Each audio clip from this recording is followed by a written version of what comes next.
Powell's parents that I would write her story, and I am honoring that promise. None of us knew then how horrifically the Powell story would play out in 2012. Had I known, I probably would not have attempted it.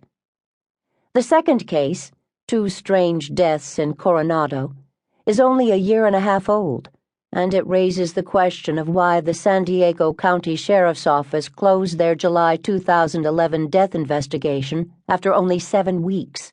There are myriad theories on how and why Maxfield Shacknai, 6, and Rebecca Zahau, 32, perished in a billionaire's mansion in Coronado, California, within 48 hours. Are any of these possibilities the true story? I don't have all the answers. I cannot tell you exactly what happened over the course of a few black days in sunny Coronado. I can only share with you what I have managed to glean. This case made sweeping headlines and was the subject of numerous newspaper articles and television and radio reports, as well as a surge of gossip in the popular resort area where it took place. And then, almost as suddenly as it happened, Max's and Becky's deaths faded to newspapers' inside pages and from the top of the news, only to be quickly replaced by other mysteries, leaving family members of the deceased with an overwhelming sense of emptiness. I am still wondering what could possibly have happened to two very unlikely victims.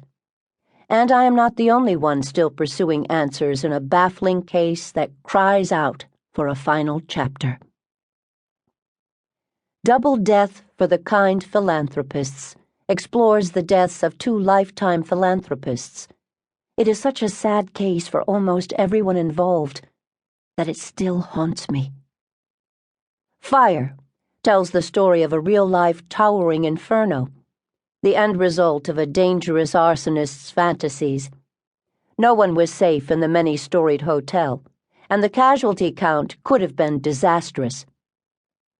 When the smoke and flames were finally extinguished, the prime suspect was most unlikely.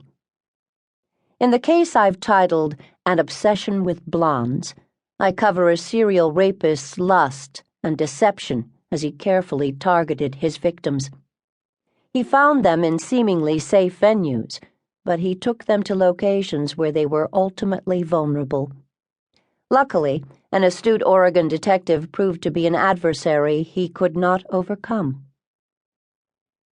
The Last Valentine's Day recounts an inexplicable tragedy that took place back in the 70s and was eventually stored away in cold case files as unsolved, and probably unsolvable. Until recently.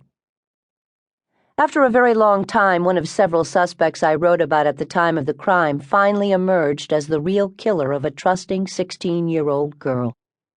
The Man Who Loved Too Much describes a murder case that embodies the familiar and selfish threat: if I can't have you, then no one can. Those words can be an idle warning, but too often they are voiced by someone who means every word. Human beings are not possessions to be caught in an inescapable net. In this case, what once was love gradually became desperate entrapment for a frightened woman named Sue Ann.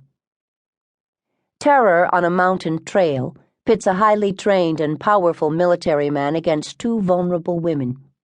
A member of the U.S. Army's elite 75th Ranger Regiment, the stalker may have killed more women, including an airline ticket clerk who left her job one day and has never been seen again. As I traced this ranger's life since, I was surprised at what I found, and concerned for all women who fail to realize the perils of being alone where human predators watch them. No One Knows Where Wendy is about every parent's worst nightmare. All too often, people who seem to be safe, kind, and trustworthy are anything but. After small sacrifices, I vowed that I would never again write about the death of children. But there are some cases where I need to write cautionary tales that may save other children. Wendy's story is one. Susan Powell's son's fate is another. Over time, many of the unsolved cases that I believed would never come to a satisfactory conclusion have been closed.